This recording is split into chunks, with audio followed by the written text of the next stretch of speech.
Hey superachievers! Part of being successful in life is maintaining control of our emotions. Matter of fact, Daniel Goleman's emotional intelligence model has 4 parts: self-awareness, self-management, social awareness, and social skills. In Maureen Gaffney's book Flourishing, she discusses just how important emotion management is to being happy in one's life. And I wanted to share her work with you as it pertains to your achievement effort. We can easily lose ourselves to our emotions if we aren't fully aware of how our body and mind work together to protect us. And even if we're aware of this, it's still hard to overcome the effect emotions have on us at times. This is where amygdala hijacking comes in. Our amygdala has the opportunity to set a reaction within our body to an event before the thinking mind even has an opportunity to become aware. And once a strong emotion is turned on, even the thinking brain has trouble turning it off. Have you ever gotten very upset or angry at something or someone that said something or did, and later when you had a chance to reflect on it, you're not quite sure what happened? You've simply been hijacked by your amygdala. The amygdala sets off an emotional response before the thinking brain has had an opportunity to fully understand the signal it's just received. The amygdala literally reacting in 1,000th of a second, sending signals throughout your body to mobilize for either fleeing or to fight. So by the time your thinking brain figures out that the event isn't worth a reaction over, your body is still raging with adrenaline, and it takes a while to work all that out of your system. Here's what happens. You find yourself in a new situation, such as someone rolls their eyes in a meeting while you're speaking. Your thinking brain doesn't have a chance to reason it out, such as they may not have been rolling their eyes at me.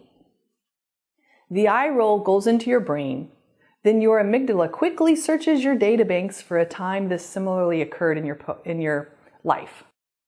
It finds something close, perhaps your teenage daughter rolling her eyes at you when you were scolding her. And it sends out signals to the body to react to the experience now as you did in the past. Even though you may have no conscious memory of the previous situation, much less how you reacted then.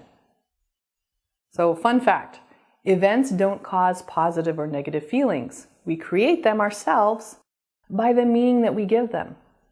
And as you now know, we don't even have to be consciously aware of the meaning that we're giving these events. Here's the process we go through of judging whether or not something is good or bad and how we're going to react to it. First, an event occurs. Then we feel an onset of emotion. This is the amygdala at work. We have an automatic interpretation of it. We experience a physiological response. Then we actually develop thoughts about it and then take action. So someone rolls their eyes at a meeting. You're really not aware of the process just described until you feel the physiological response. This is the point that you can also negate the hijacking before it fully takes place.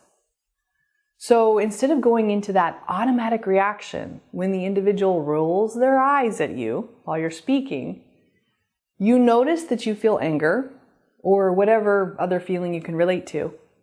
And you use that as a signal that your amygdala is trying to hijack you and to stop the process. Here's how it plays out. I notice the eye roll. I can feel a tightening in my chest and jaw because that's how I react. And I use this as awareness trigger. Ooh, I just got triggered. I'm going to calm down and not react until I can have a moment to really figure out what's going on. Essentially, folks, you create your emotions so you can control them. Pretty cool, huh? Especially if you thought you couldn't control your emotions and had to go with them wherever they took you. Not so. Time to take back control of your life. If that's how you were living, most of us are. Some strategies for doing so are, of course, meditation. This is a strategy for pretty much any time you're trying to take better control of your mind or body. Another strategy is to have some sort of gratitude practice. Maybe it's every morning or evening, but sometime throughout the day, listing the things you're grateful for. Another one, good self-care.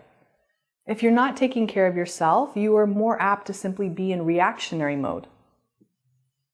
All right, lots of info today, superachievers. Decide on one commitment you will make today to improve your life based on what you just learned or remembered.